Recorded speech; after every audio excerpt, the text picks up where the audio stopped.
Here we go. Pressing the live button. Okay. I believe we're live. Awesome. Welcome to another new episode of Growing Down. Today we have special guest Daniel Gortz. He is co-author of The Listening Society and Nordic Ideology and co-persona of Hanzi Freinacht. So Daniel, thank you so much for being on the show. Thank you very much for having me here. It's going to be interesting to get to know you guys. I just wanted to let the audience know that when we started this a few months ago, I was talking to Ryan, and three of my dream guests were Ken Wilber, Hanzi, and the Pope and Pope Francis. So I've got one of those three. So it's an honor to have you here. Yeah, and from here it's just going to be downhill. The Pope. That's right. That's right. So I thought going into this, we weren't going to summarize too much of your books. If you're part of the Integral community, I would definitely recommend reading both books. I think if I ever had the question of what is integral politics, I would definitely hand them these two books and say, start here and go from there. One of my first questions is, Dan, you've described political metamodernism is at the center, not of the left-right political spectrum, but of the network suspended clear in the sky. So I think a little bit of the debate we've had here is this battle between left and right. And I'm really interested in what your vision is of metamodernism and how it fits into that normal battle. Yeah. Okay. I'm going to try and answer. Do you guys, Ryan and or Jeremy, have any addendums to that question I should keep in mind? I think Matt said it very well. There's some follow-up elements to that, but I think we can kind of dive into that as we explore those questions. So why don't you take it away? So roughly speaking,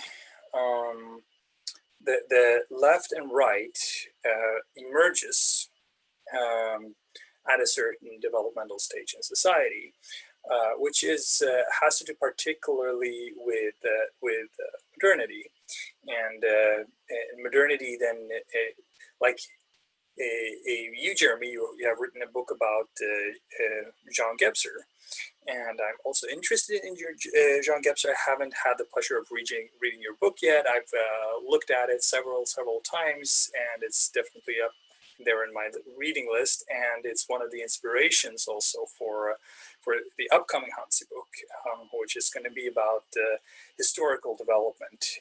So when I say modernity in this case, I mean modernity as a meta meme, and a meta meme contains then so I'm not like a Marxist, for instance, that would say that technological development drives all of the other, spiritual and mimetic and so on developments. Rather, I think mimetic development in a wide sense over different fields tends to drive itself. Ideas drive ideas, which then of course drive practices, which then drive ideas and drive ways of life, and then dynamics in society. So modernity, viewed this way, begins in the arts as a kind of extraction of nature from culture. In the Renaissance, so when you say modern art, we shouldn't be talking about Picasso and modernists. We should be talking about the Renaissance, really.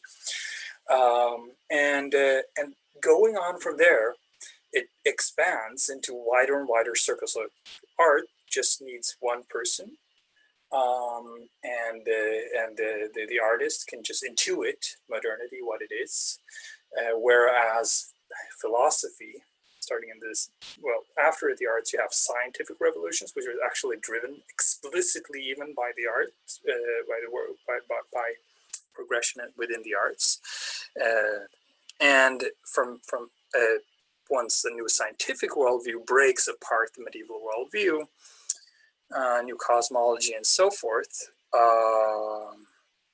With the scientific revolution, you have the Enlightenment, and the Enlightenment in this 18th century starts to apply these ideas and thoughts to society, of course.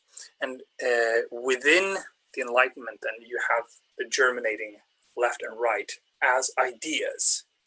So of course, Rousseau being the primordial, Jean-Jacques Rousseau being the primordial left thinker, which says basically that humanity is born free, it's pure, and society ruins her. And on the other side, you have people commenting on that. And well, for instance, there is Lemaitre, was also French thinker a bit later, early 19th century, and he mocked Rousseau, said, well, sheep are born carnivores, but everywhere in the world you see them eating grass. And basically, the conservative thinker is going to think that, well, nature is grim, it's cruel, and so is humanity, and you can develop away from it, but you can't plan it for this reason, because so these two germinating ideas, they tend to link up with the certain, of course, dynamics that have to do with industrial production, which comes at a lot later stage, and industrial capitalism, industrial production driven capitalism. So the capitalist structure produces, as many have said, or as common knowledge holds, some capital owners and some working classes, and of course you have the classes peasantry, and you still have the old landowner classes and so on. But these two classes grow. So and then they also merge a little bit, become a middle class or lower middle class, where people own a bit of capital, have a house, have a middle class job, but you don't do manual labor because things are automatized farther. So the left and the right are based upon these base assumptions about humanity, which ally up with material interests then in such a class society. So there's the working class left, and then the middle class and upper class right. And then there's going to be a split around the middle, no matter what, really, because people are going to split around the middle, because the middle is going to move depending on what, depending on what distribution you have of productive forces and so on in a society and across societies, also in the bigger global system. Then, so because that is then tied, the left and the right, there's not the left and the right of the Middle Ages. There's not the left and the right of antiquity. Or of Egypt or anything.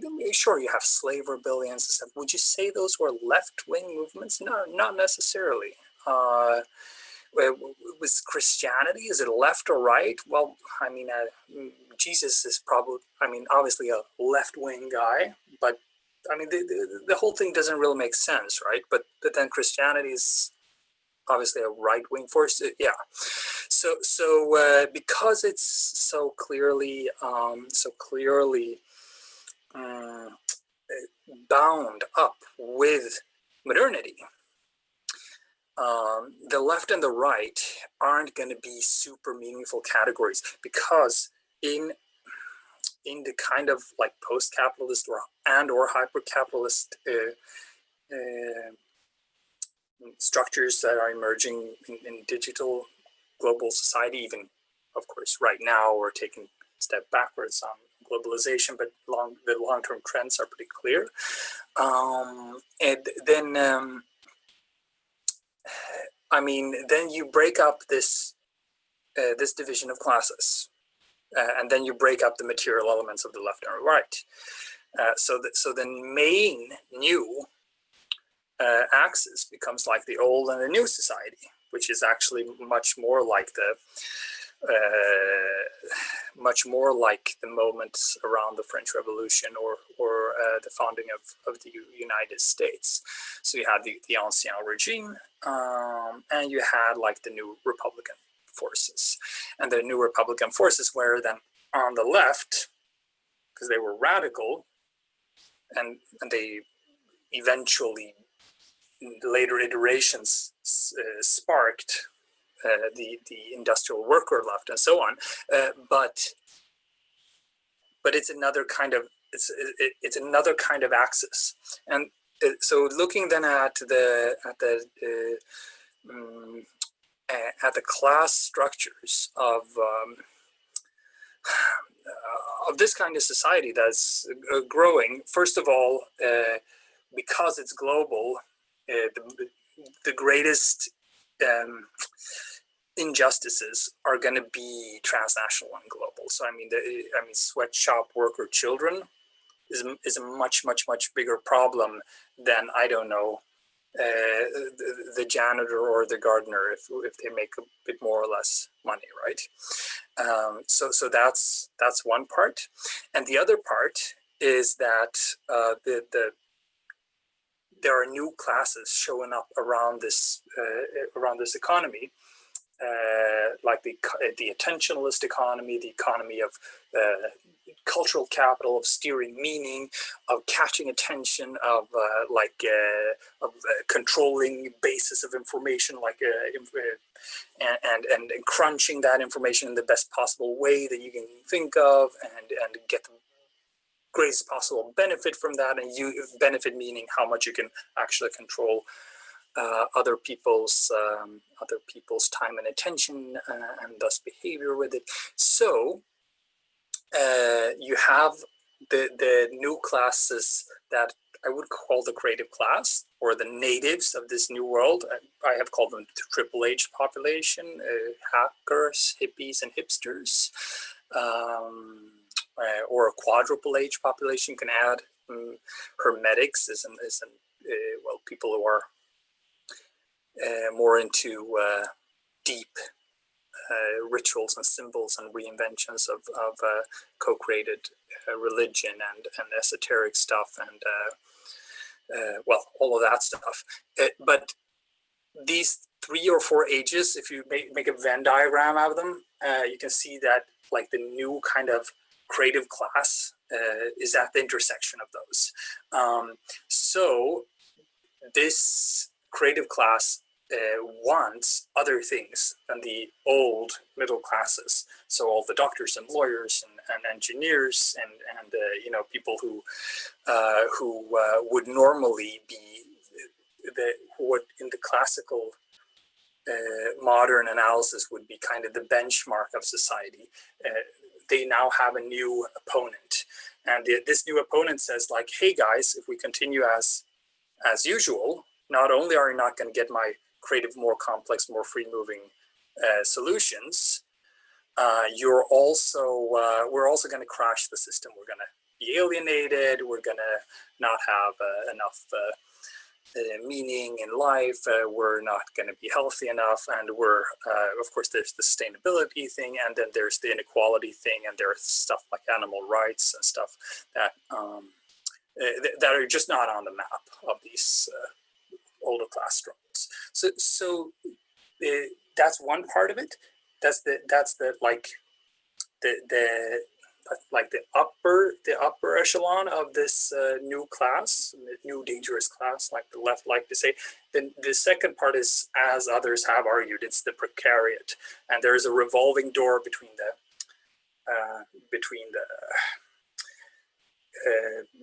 creative class and the precariat. So, I mean, if you're an engineer and you're doing okay, your life's going to be fairly stable. You're going to be able to, get a job, keep the job, pay your mortgage, and so on. And there are life structures and meaning structures and so on to accommodate that. Whereas the creative class is always in this kind of vacuum. And you're looking for the next thing, you're looking for the next project, and you're never really sure if your idea is genius or bullshit. And often, most of the time, it's going to turn out to be bullshit, and you're going to fall back into the precariat and not know how to pay the rent, and you'll be a liability on the state and your family. So one of the bigger things here is like they're going to be both the precariat and the creative class. They're going to try to throw off market restrictions. I don't just want to do what you guys pay me for. I want to do what I want to do because I think it's the right thing. You're not paying me to do the right thing. That's part of it. The other part is they're going to want like something like UBI, and they're going to want it to be pretty no strings attached because, well, even in a social democratic country like here in Sweden, everything is, all the regulations are according to this, like you're either a worker or you're a business owner, and you get no social security, etc. If you don't fit in these categories, which the creative class don't. And I mean, you end up spending lots and lots of time trying to please the authorities, and you can even, get criminal charges and stuff for just doing your job, really. So that's kind of the new world against the old world. And it's more developmental then, and people aren't better in the new world. I mean, a lot of them are more broken, etc. And a lot of the highly functional, make sense people or common sense people who are, better at living their lives are in the like conservative camp there. Now, there's more to say about the left and the right wing that then shows up as a fractal within that new category, within that new fridge, and try to pry it in different directions. But I want to stop there because I've been talking, well, much longer than I intended to. Yeah. Great, thank you. So I'll jump in here with a question from my friend David, who is part of a memetic mediation group. And his question is, do you know of any online communities focused on practicing and implementing metamodernism? And I'll just add to that question and also ask, as we're keeping our radar out for metamodern movements and communities, what are some things we'd have to check off the list that would qualify it in your view as metamodern? And what are some communities that are metamodern that we should all be joining or becoming friends with or checking out? Yeah. Well, first of all, I really like you guys. I think that there's something about putting the words integral and left together, and metamodernism and I mean, Game B is also interesting. So I mean, there are a bunch of groups around metamodernism, of course, online. There's your stuff. There is Game B, which I find resonance with, but I don't feel it's. I don't see it as a one-to-one. Like there are key differences which is worth emphasizing. That being said, there's also the Metamodernism forum, but it's invite only and it's via me, and I have to keep it that way because these things are, I mean, it's a forum where people are left and right and so on, and talk about applying these things and so on, and work out some of the theory things and support one another in academia and so on. But we kind of have to keep it a little bit private. So there's all that. I'm professionally these days, I'm working for something called the One Project. It's funded by this Silicon Valley guy, Justin Rosenstein. He invented the like button on Facebook. And there's a very nice team there who are working on the future of governance and economics, and trying to go to first principles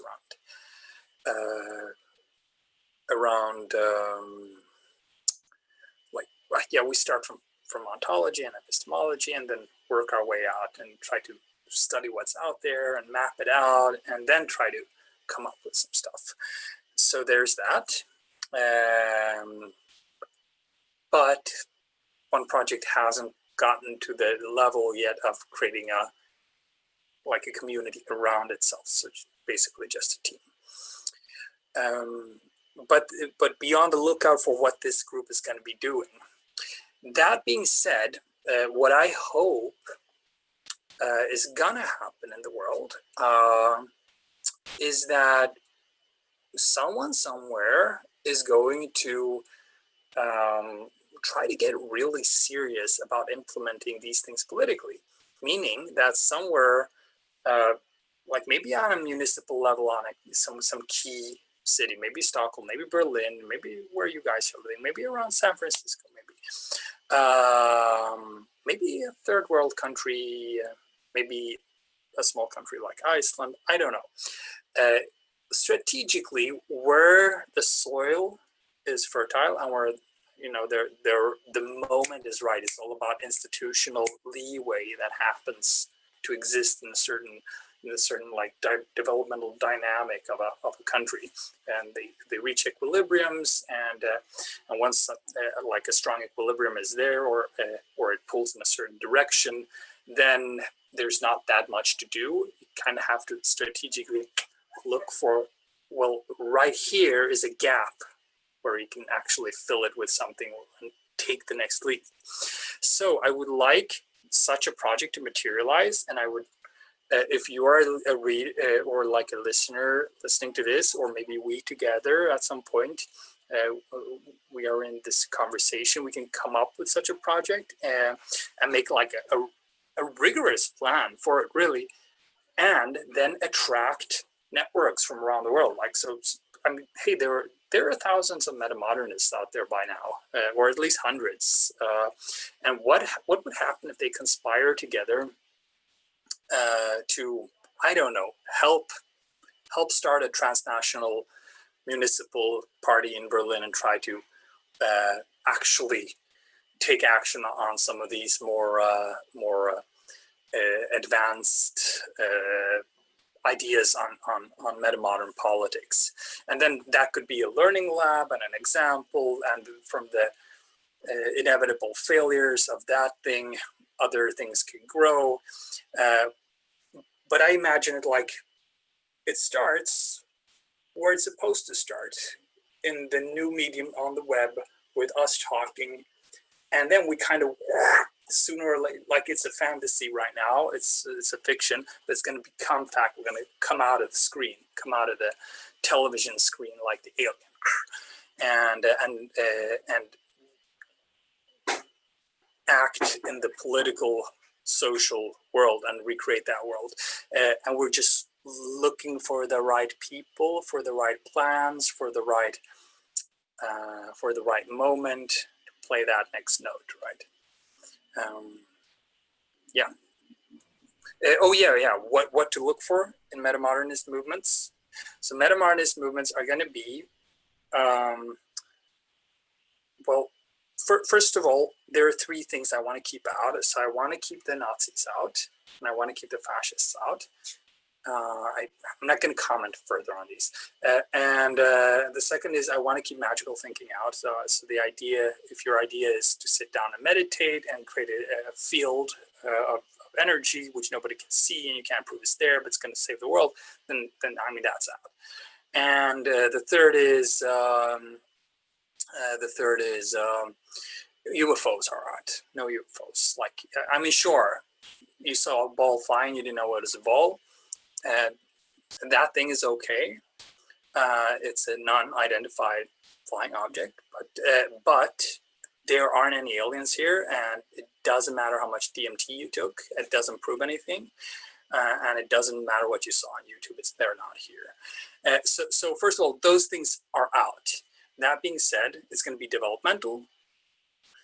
Meaning, you don't have to obsess about stages. Stages are stupid a lot of the time, but I mean, it has to be. You have to see a direction of society you want to go to, and it has to build on society, and it has to be a big qualitative shift, and it has to support the development of human beings. That's what I mean, developmental.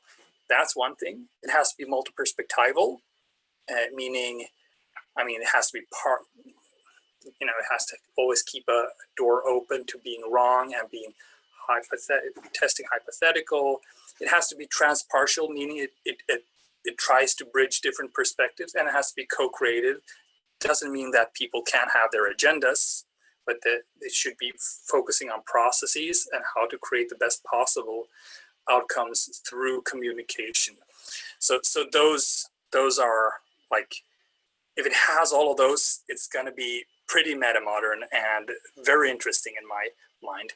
And I can't really point you to one political movement. I mean, save for the little like the little bits and pieces that we have here, that would fulfill those criteria, unfortunately.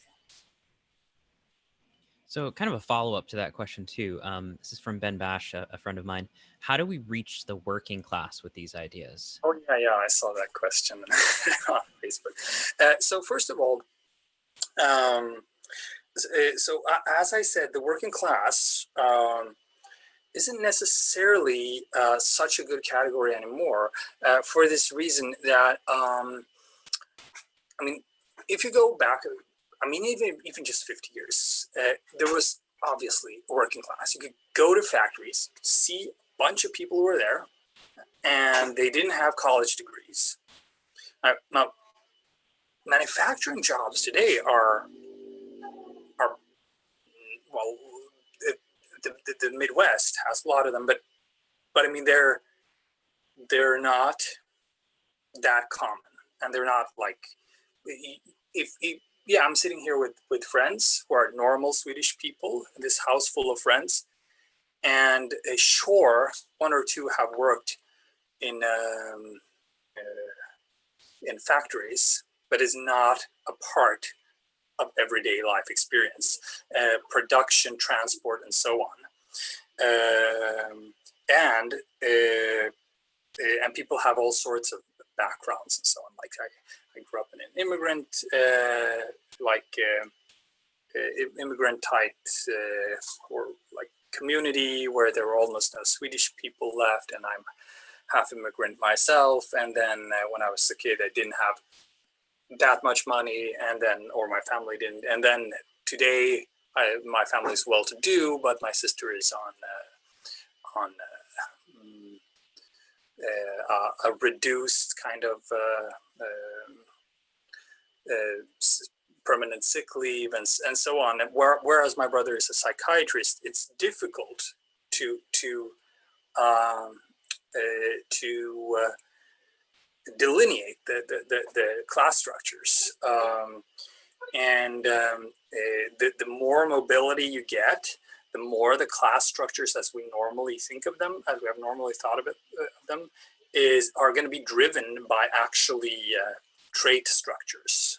So you have low conscientiousness, high openness, people like myself, and they're going to be different than the others who have the opposite direction, and so on. So I guess what I'm trying to say is, and this goes not just for the working class as a category, which we can't really use that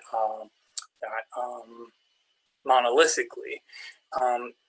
It goes for all the other categories as well, like ethnicity, gender, sexuality, functionality. That if the well, we talk about in a developmental sense, a modern perspective, then a postmodern critique of that perspective, and then an attempt at a meta-modern synthesis of those perspectives, which is what I hope to represent and materialize. So the meta-modern synthesis is that if the postmodern critique or the left-wing critique oftentimes has been to include and include and include all of those different groups and try to devise strategies and often affirmative action and so on to include them. The metamodernist perspective is that, okay, we do have developmental prerequisites, and metamodern politics are gonna be the most complex ones. They're gonna be the actual opposite. I mean, as far as you can get to as close as you can get to an opposite of populism. So populism goes to lowest common denominator, simplest possible solution. Well, what's the opposite of that? Highest possible synthesis, which is the most complex possible solution often, which, I mean, of course, there's the simplicity on the other side of that complexity once you get the key principles, but we can never expect a wide populist appeal of metamodernist ideas for this reason. Rather, what is the strength? It's that the ideas themselves are competitive. It's that they're superior ideas. And how do they become superior ideas? By taking the perspective of other people. And how do you do that? Well, by good social science. So we all have to be really, really, really good ethnographers. We have to have better dialogues. We have to learn from wider sources. We have to work harder with ourselves. We have to recruit more complex, crystalline structures of networks and materialize those networks, so we bridge more complex, interesting things. And what there's nothing to say that the best possible representation of someone is a certain kind of structure, or like monolithic structure. Your class. If I represent your class, then you're going to be better off. Like, who says? Like, no. If I represent your perspective in the richness and multiplicity that it really is, then you're going to be better off. Now, that's an open question. I mean, how do you reach the working class? You get to know the working class. That's it. And you don't owe it. There's no class god who's going to kill you or punish or put you in class hell for not checking off a box that you included a certain class or anything else, right? Or any other categories. It's just evolutionary. Like, if you have the better perspective taking, you're going to be able, and the better synthesis of different perspectives, and the best theory of justice to weigh those together, and the best communication to explain that and tweak that in a non-manipulative but fair and clear manner to those different audiences, so you can say the right thing at the right time, but still work from an inner landscape or a map. Then you're going to be better off in terms of better off, as I mean proportionate influence for your for the size of your network or contingency, or and also per unit of time that you invest in affecting the world, right? So I guess that answer is a bit of a downer, but to me at least it's inspiring in a way, and I understand it can sound kind of arrogant, because it sounds like you don't care about class, but you do. It's just you have to do what's possible about it, and you get yourself into a bunch of paradoxes which are impossible if you try this, inclusion ad infinitum. So I'm not going to get into that, but that's why we can't do it, because there are a bunch of paradoxes which present themselves when we try that. Yeah, just to add in a more context to that question and your answer, I think Ben was asking this along with me, just in the context of actually rebuilding a left. I think in the United States, we're kind of in a unique position where, as you say, 30, 40 years ago, you could go to a factory and identify the working class and a class consciousness. And there's been, 35, 40 years of neoliberal market policies, the erosion of labor unions, et cetera. So the kind of bifurcation I think we've been seeing in the past 6-7 years has been this reawakening of a genuine left in the United States. And then the question of, well, how do we organize? How do we revive? How is this left different than it was before? And then also in this context of metamodernism and integral theory and integral thinking, what can integral and metamodernism do? And it sounds like you have a way of saying the same thing I've been saying, in being a universal donor to these particular communities that are coalition building, that are leftist oriented, and are looking to develop theoretical and practical, a praxis to help to build that. And as you say, to really understand the working class, to really understand people in the different class structures in society. Integral theory, metamodernism are these frameworks to help us plug in, and also potentially frameworks to help us build a better left that is oriented towards this new as you're saying, we've been calling it a bifurcation, right? The emerging millennial generations have a very different sense of where things need to be going from the previous generations, and it's not exactly the same left and right distinctions. As Bruno Latour says, it's kind of a sidereal direction. We're kind of going in a different. It's going well. We have the left-right distinctions oscillating here, and then for us, we're this sort of emergent process, which creates this other oscillation between the old ways and the new. So I asked that, it's in the constellation of that framework that I guess I've been asking that question. But yeah, you guys want to chime in too? Daniel, did you have a response, or do you want? I have another question if you'd like. I mean, you put a lot in there, Jeremy. So maybe like point out your more exact question and I understand it. How can, and I think you kind of answered it, but how can the metamodernism be a kind of universal donor to the unique hyperlocal struggles of, let's say, class solidarity or left organizing, etc.? Okay, so that's okay. I'll think about that for a moment. Matt? Yeah, I mean, my question kind of going into this too, I think in your books you were talking about, I think your next book was going to be something about outweighing capitalism. It also sounded like maybe at the beginning of this, maybe you're switching to more of the meta meme kind of direction. But I guess I had my biggest hang up that I've had with the left and right kind of comes from an economic perspective, and especially economic inequality. So I guess I was hoping to see if you had, and obviously you're an advocate for the competitive market economy along with the universal welfare system. I know a lot of times with the left, the term socialist comes involved with it. And you're saying, I think I've heard your conversation with Brent, more of an advocate for metamodernists over socialists. And so I guess I would want to know from a metamodern perspective, what's the answer, so to speak, to decreasing the economic inequality? Yep. Very good question. I could see here.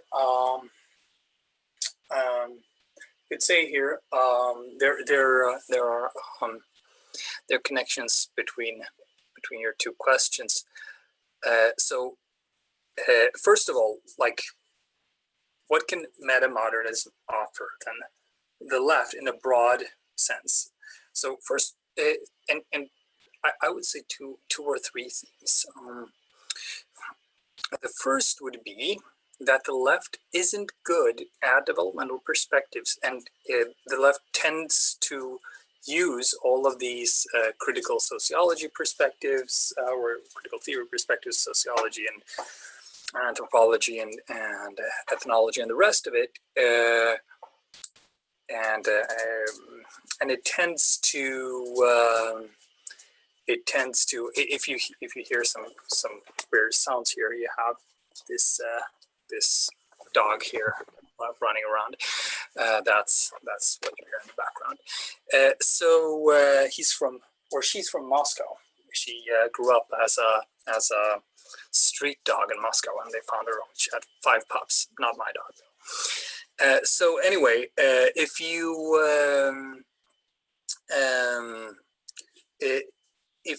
don't have a developmental perspective, which Marx and Engels did, by the way, then you don't have a clear directionality. So you're always, back to Rousseau. We're gonna, clear everything away, and then, the noble savage on some level is going to reemerge. Like, oh, we removed that nasty capitalism or patriarchy or whatever, or white supremacy, and then something pure and good is going to happen by and in of itself, which is very, very, very different from what Marx and Engels thought. They thought capitalism is awesome, it's glorious, but it's going to trip and fall on itself sooner or later by other dynamics than have proven to be the case. But so metamodernism, because it it is based on this, like, first you go for modern, then you go to postmodern critique, and then you kind of like find your way to a new metamodern equilibrium. For this reason, it helps to get a directionality, and then for this reason, it helps to be able to align different things that you want to develop. So personal development, there are a bunch of stage theories about that. Even if people argue about this stuff, and I argue with people about the details of this and that, what makes sense and what is high development and what isn't, at least the basics seem to be clear. There seems to be something that we develop as human beings. We get better understanding of one another. We self-regulate our emotions by adding more layers to how we can reflect on ourselves. We repair old things within ourselves, and those follow a bunch of layers, and then our pathologies have, and we try to get past projecting stuff back and forth on each other, and we try to build relationships, and we focus less on ourselves and more on relationships. So there is a development pathway there, which is opened up, cleared up, and developmental maps travel those pathways. And hey, that's not present in the left. So like when people are organized, like, oh, we're going to organize, and then you do what? Well, it's kind of silly, but what they still do to this day is like, yeah, let's read Marx. Okay, and how is that going to help you? Well, rather than, of course, organizing should mean something like supporting mutual development and the relationships that are generative of such a development, co-development, basically. So that's one thing, the developmental maps, which don't contradict the power theories. I mean, sure, white people have a bunch of privileges, and then there are biases and so on. As there are a bunch of structural differences between men and women, and all of that. Then the second thing is, okay, so Marx and Engels again. We go back to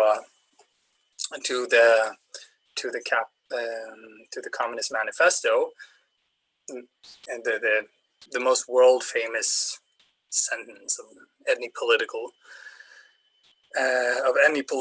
piece of writing in world history is right there. Workers of the world, unite.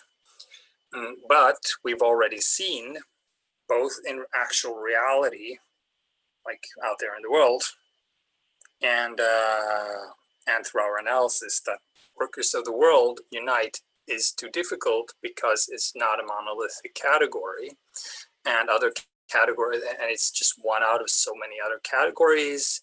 And like, okay, so who's the worker? But I own a bunch of capital here. I'm middle class, but I don't own capital, but I'm a worker, but I have a higher wage. I have low security. I'm a migrant worker. I mean, workers of the world can't unite because workers of the world don't exist as monolithic category. They're going to have a bunch of different interests, and workers of the world are also consumers of the world, and consumers are allied up with capital rather than the worker interests or the interests of labor. So what can unite instead? Perspectives of the world can unite. Why? Because you can have meta perspectives. You can put perspectives together, you can compare them, and you can see that, okay, one perspective is not reducible to the other, but it can be enriching of it. And an interest can align somewhat. So complexity of the world unite. I mean, I told you this isn't going to, sell to the average voter, but it's still the truth. So things unite because they align on a complex level. So the more complex thinkers and the more complex agents, and those with a more long-term perspective who are serious about wanting to change the world. And by serious, I mean you're willing to risk your sanity and economic welfare to do it. That's kind of the boundary here. If you're not willing to do that, you're not really part of the game. those need to unite, and then they provide an umbrella for some kind of world emergence or unitedness, which is still pluralist. So here we are talking about this stuff, but we're part of a bigger movement, and the bigger movement is like, it's highly, I mean, this is both a good thing and a bad thing, often a bad thing, but it's highly pluralist, really. I mean, it's a rich, like, you guys are talking to all sorts of different people, and there is still some kind of like common thread, right? What is that common denominator, or that higher unifying principle? Well, we can unite around that and still be quite different from each other. Like, and that's what the left needs. And that's its transcendent quality, which people don't see in the left these days. But we can create that transcendent quality, and because people don't see that transcendent quality, they want it in fucking cathedrals, and that's why they become fascists. And they don't get the theories, but that's yeah. I mean, that's the transcendental quality which is missing, which the left did have when you could believe in like workers of the world as a category, but when you can't, then you need some other category, and of course it's going to be an abstract category. I'm going to stop there. I said I promised you 2 or 3, but I only mentioned 2, but I talked longer than I thought.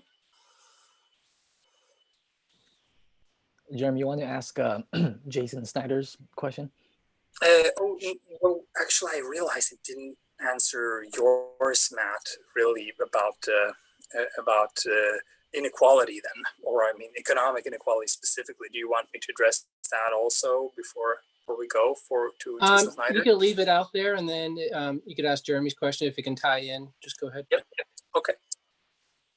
Okay, so this question's from Jason Snyder, and he's asking, how does metamodern politics interface with the bioregional regeneration movement? And this is definitely one of those, let's go abstract to think about how these connect, and I think they do. Yeah, so I agree, and like a colleague at one project has brought the bioregional movement to my attention and its kind of thinking.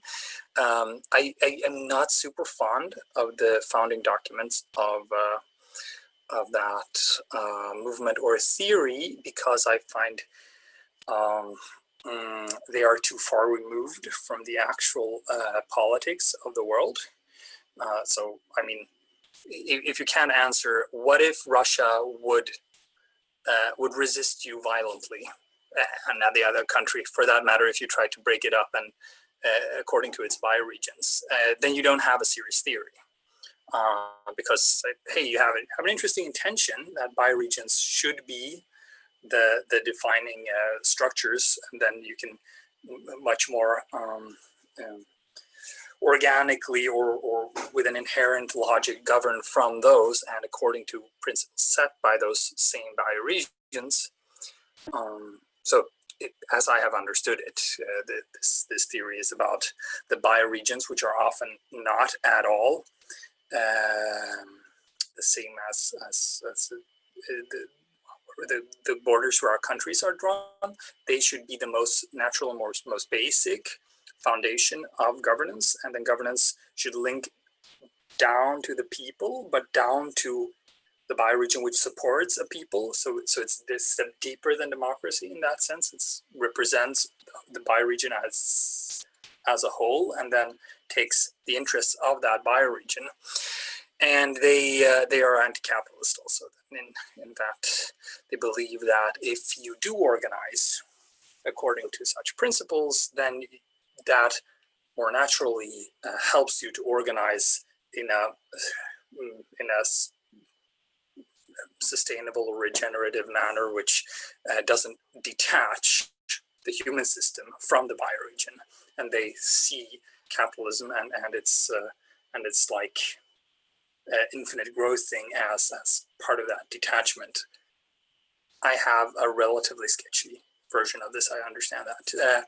But that being said, I mean, those are interesting ideas. And yes, bioregionalism may be, like, at some point, we're going to have to have systems of governance which are much closer to the natural world and which deal with it. I believe, however, those systems can only emerge from deeply human systems. And I mean, I'm as anti-humanist and anti-anthropocentric as you get. So I don't mean because there's anything special about humanity. I mean, because you have to deal with the real power structures that are there in the human systems and the human minds and cultures and personalities and relationships. I think that the right thing to do, if you want something in the direction of bioregionalism, is you do metamodern politics, meaning you take over political units or units of governance somewhere in the world, and you hook those up with each other and to global theories of governance and to global projects of governance, and you consciously and deliberately conspire in an open conspiracy against the modern world system to create a global layer of governance which can coordinate stuff. I mean, because only when we have a global layer of governance, which is not the same as a state, mind you, only when you have that layer of coordination can humanity coordinate as a category against the widest category, which is non-humanity, but other life. Because if I try to coordinate against other life and I'm not coordinated with my fellow man and woman, then then I'm going to fail in my coordination with other life. So there's all that. So we have to get to this deeper level of coordination. There's a lot more to say about that, but it goes towards, again, this transcendental goal of highest unifying complexity, the cross-paradigmatic stage model of hierarchical complexity, that we have generative conditions for whole worlds of experienced life, for whole worlds of culture, and those have to be generated. The generative conditions for different paradigms have to show up, and they have to be coordinated. So whole paradigms have to be set up for whole ways of worlds of thinking of and sensing in the world, and life sensing and seeing itself, and that has to coordinate different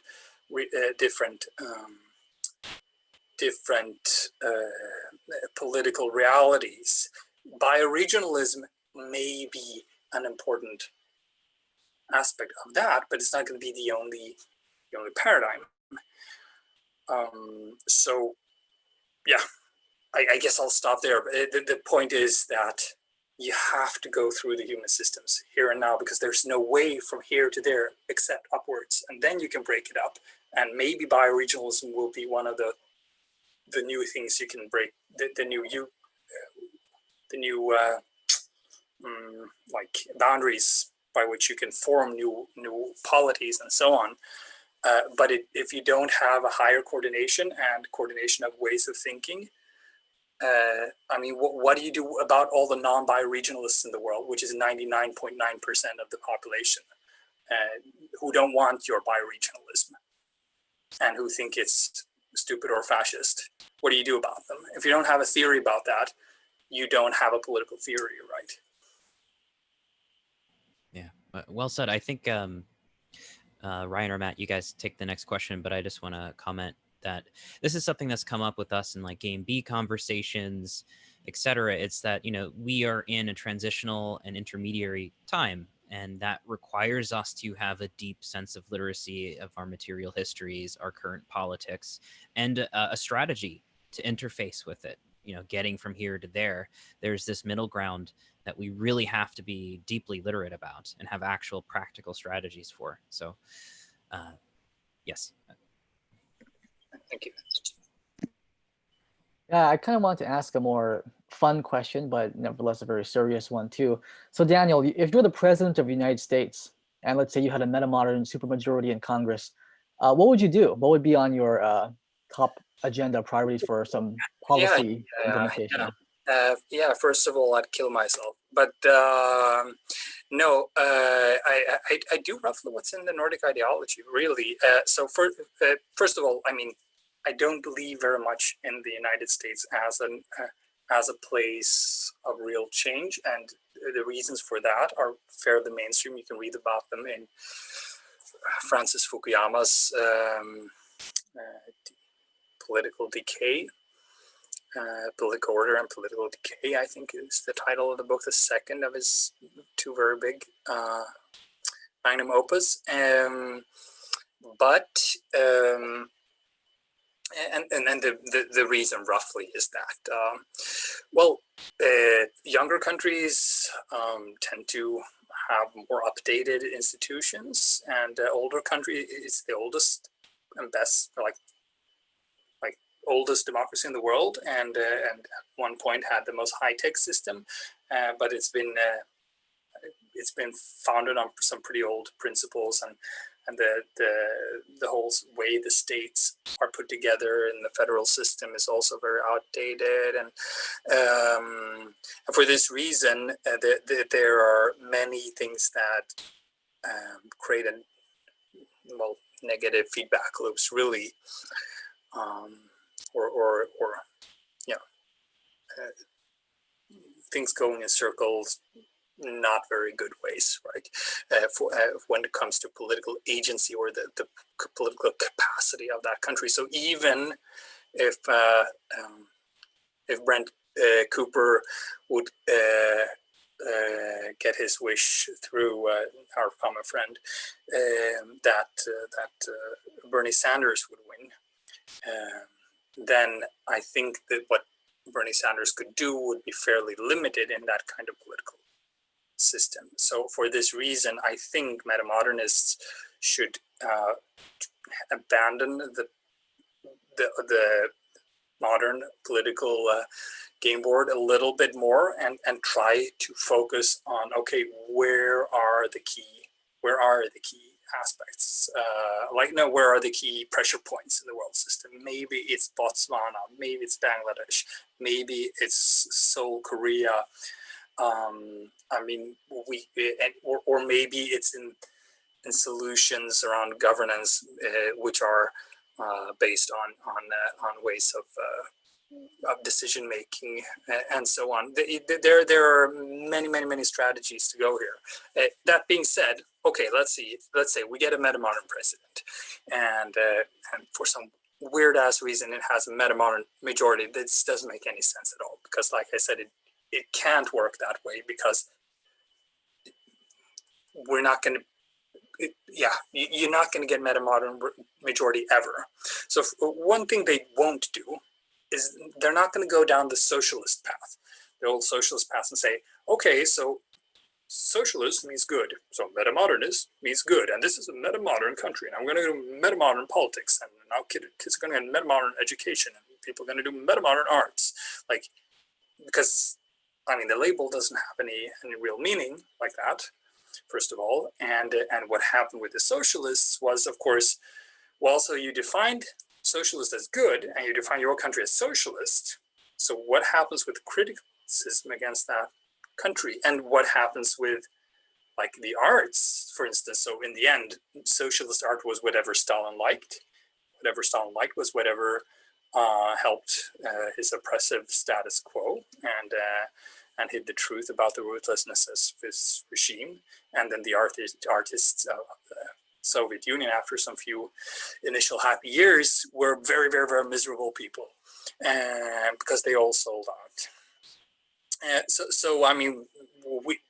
first of all, you don't brand the country as metamodernist and say it is now a higher stage or anything like that. That being said, okay, so there are a bunch of things that would have to be reformed about the American system, which fall way outside of my area of expertise, or metamodernism in general. That being said, after that, let's say we those things are also in our fantasy here, doable. Then we do roughly the things that are in Nordic ideology, meaning we implement 6 new forms of politics. Those 6 new forms of politics are democratization politics, Gemeinschaft or community politics, existential politics, emancipation politics, which protects deeper freedoms of human beings from subtler forms of oppression or less subtle forms of oppression. Empirical politics, which make sure that things are as science-based as possible and try to improve the quality of science in society. And theory, politics of theory, or narrative politics, which affect and change the conditions of whole paradigms emerging in society. And those 6 forms of politics together would go ahead and create a kind of welfare system, which is described as the listening society. And the listening society wouldn't be like blueprinted and created top down. It would be created through the intersection of these 6 forms of politics, which are real forces and represent real interests and real perspectives on reality, which cut against each other and push each other back. And then until like this one gets the upper hand, that one resists until like the equilibrium shifts. And what they would do together is that they would create a population of, or create the generative conditions for a population that are safer on a deep psychological level. You wake up in the morning, or when you wake up at night, there's a profound safety within yourself, that people are in love with life, that people feel that this is a beautiful ass world and we're lucky to be born in it, and that other people are good, and that we like ourselves, and that we honor nature and creation, and feel ourselves to be a beautiful spiritual endowed expression of that, and that create a sense of playfulness around creating, a sense of playfulness around creating solutions for the world, at the same time as seeing those serious things that are like necessary tragic limits in the world, and giving us plenty of rituals and a rich culture for expressing the tragedy of the world and how sad we actually feel about that, and to make that explicit in our lives and in our relationships, and that we feel that every day, and make it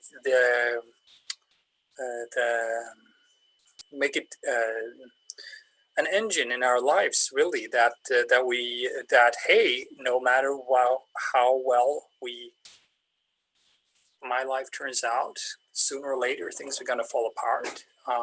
No matter how beautiful, like even if we build the highest, most awesome arts projects in the world, and it's this mega skyscraper pyramid with a cherry on top, then it's still gonna fall apart one day, and things, and then, well, to accept that tragedy so that we live in safety, acceptance, and in love with life, and then are driven by, and then when you accept tragedy, you're driven then by, well, by love, by compassion, that you don't want suffering, but you can still accept it. And I mean, that's the deep spiritual transformation, basically. We're not taking that spiritual transformation seriously if we're leaving it up to counterculture. It has to be mainstream culture.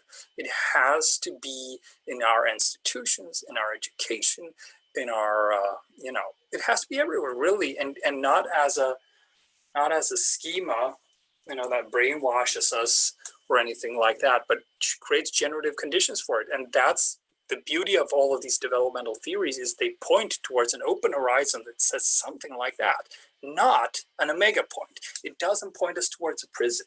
It points us towards an open horizon, which is still a loving one. I'm not saying this is what's going to happen. What's going to happen in the world is more likely we're going to go for, go for a pretty dark and nasty ride, a very confused ride. But the developmental dynamics inherent to the universe have that directionality. And that directionality should be built into our institutions.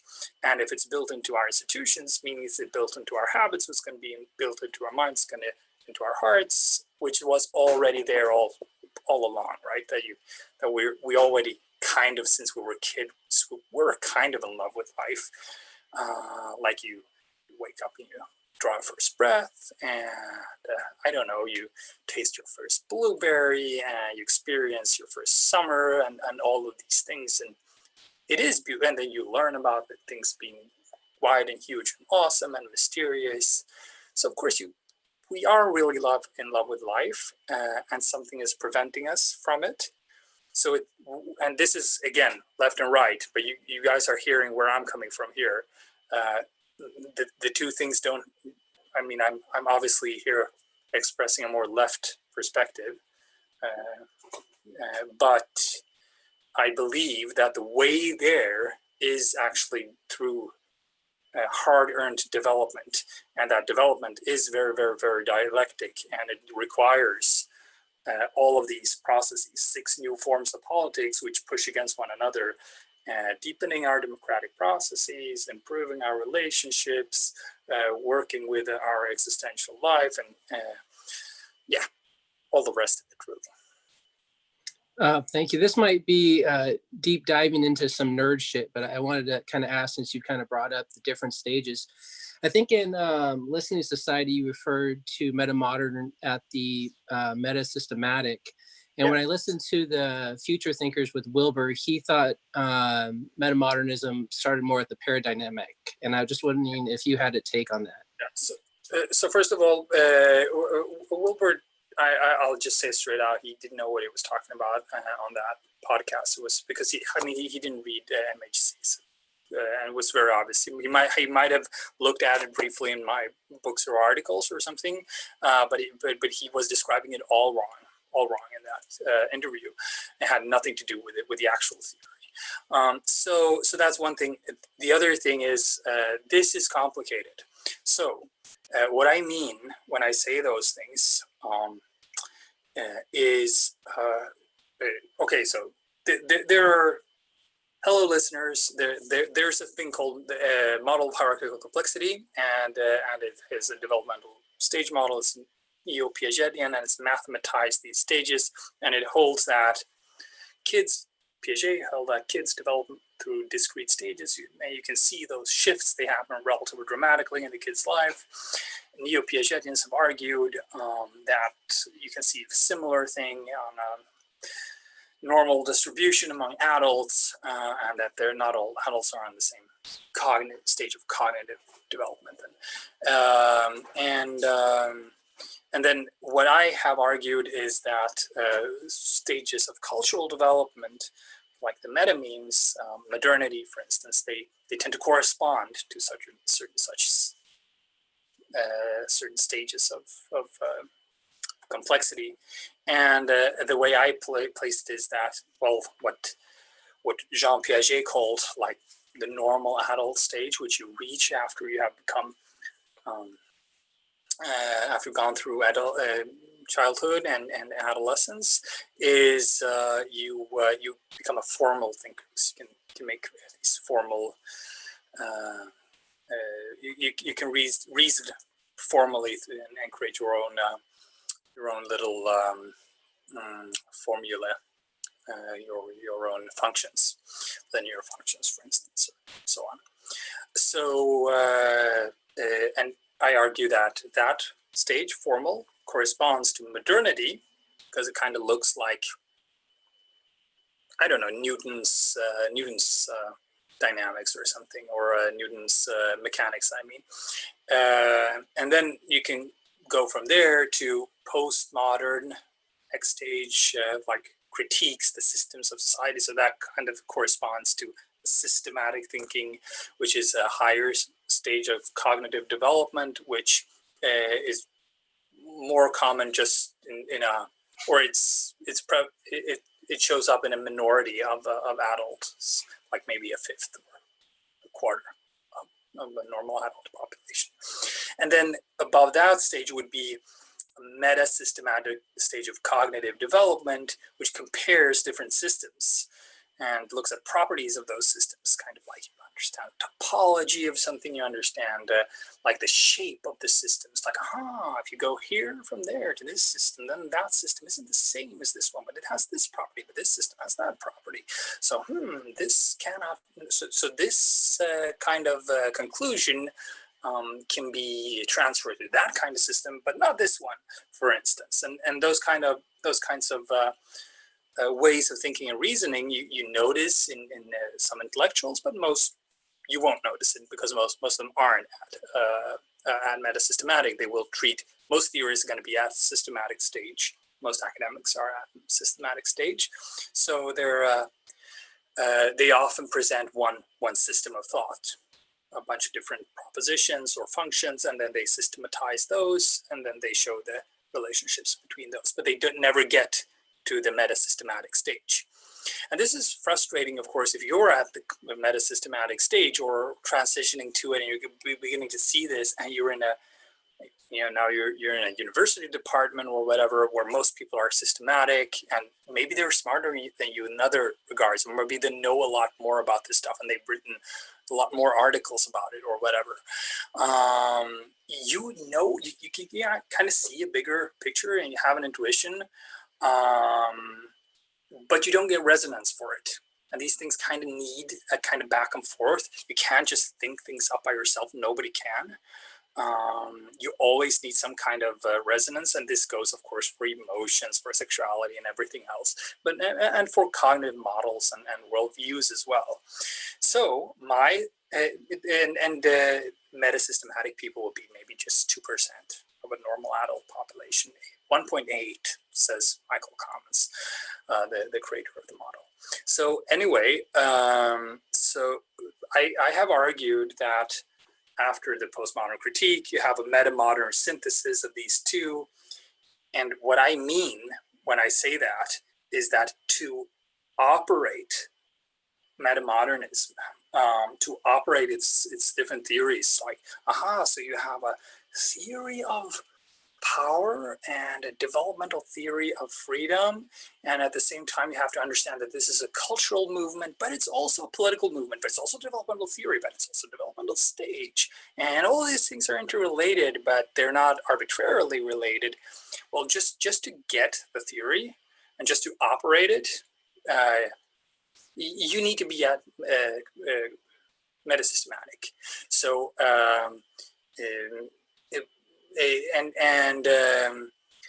that being said, then like inventors of the theory tend to be one stage up. So I would place myself then at paradigmatic, and well, that would place me in an even smaller category. Hey, these are controversial claims to make, obviously, and they sound kind of conceited. So that's a weakness of the whole theory. But generally speaking, the inventors of code, of code, they must reason a level or two above the code that they're gonna leave for others to operate. So I mean, somebody invents this computer that I'm looking at and working at, they have to understand more of it than I have to. I just have to run it, right? Actually, the same thing kind of goes for modernity itself, because if you look at all the key elements of modern life, of the modern state, of the democratic principles of the Enlightenment and so on, they are, in fact, if you look at them, invented not just one, actually two stages above formal. They're all metasystematic. Like how would you figure out that you need to separate the doing power from the legislative power to the court power, and these need to be perpetually balanced, and then you need checks and balances for that. Montesquieu's principles there are clearly metasystematic. Nevertheless, to operate them, they say a bunch of different operations, and then people go in these bureaucracies where people get assigned a certain function, and they perform that function. They can do it perfectly on formal, and they can do so very skillfully. So modernity, the bureaucracy and market system and democracy and so on, just requires people to be on formal. When a lot of people fall below that or don't get to develop to formal, you get in a lot of trouble, because then people can't run the democratic or the modern system. But that's another story. Either way, the important thing here is that we need to take cognitive development very, very, very seriously. If it's right, if it's true that society does develop according to these overarching cultural logics, which have their own inherent kind of cognitive properties, or logical properties, or dynamical properties, then we need the meta-systematic folks to become metamodernists, and we need to support people who have that capacity to also develop that capacity. It's what happens if people take the metamodern code and they apply it on formal. Well, most people would just throw it out the window, but if they do apply it on formal, you have all sorts of nasty things happening. So people would say, well, yeah, so apparently there's this function and it's called metamodernism, and I'm gonna apply it to this thing called society, and then society is going to get more and more of this metamodernism, and then it's going to become good. Well, no. Then you're going to get yourself in so much trouble, and you're going to be really evil in the end. And that's not what you want.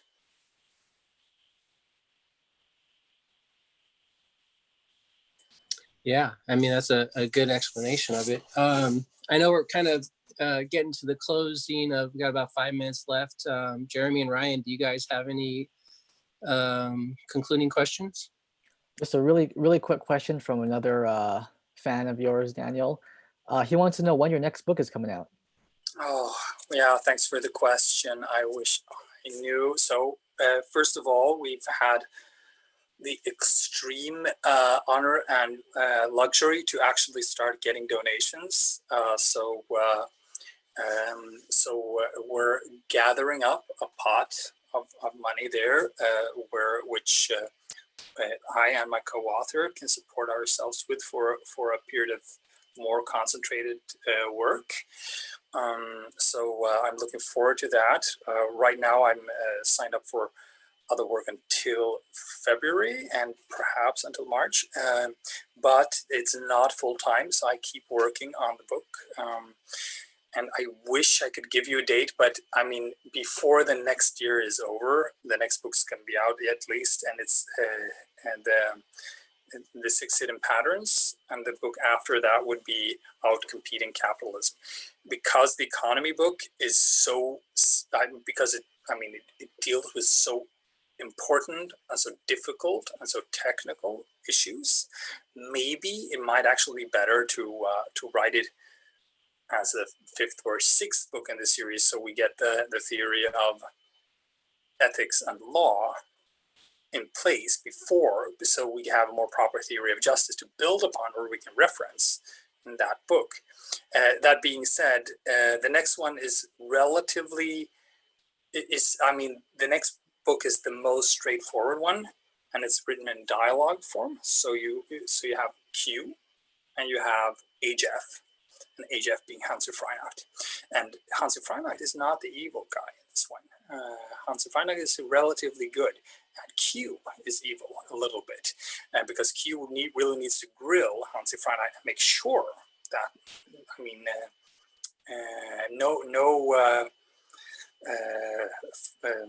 I mean, no buttons are left unpushed on this thing, and it's comparable. Actually, I'm reading this one right now, by Robert Wright. It's really excellent book, but he doesn't actually.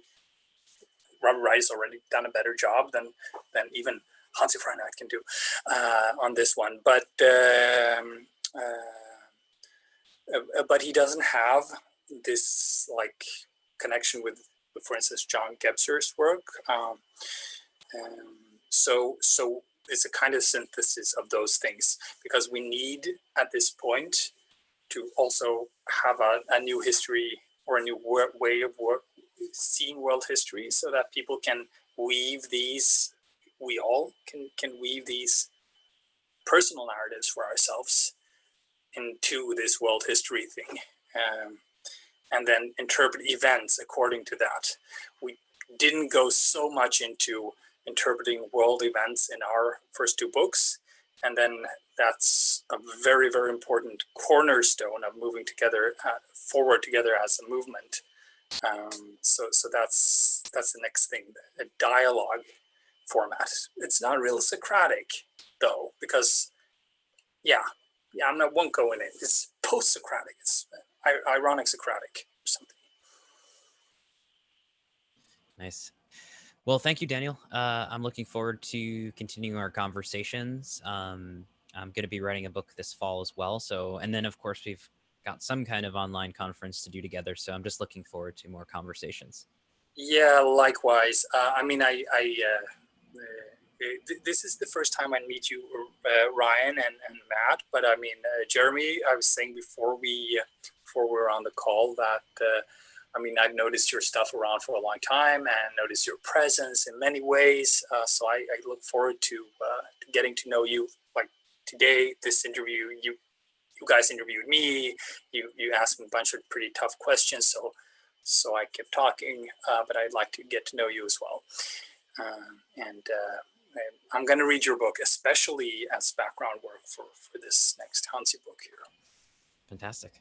All right. Well, great. Thanks so much for joining us on Growing Down Podcast. Thank you, thanks for Daniel. the questions.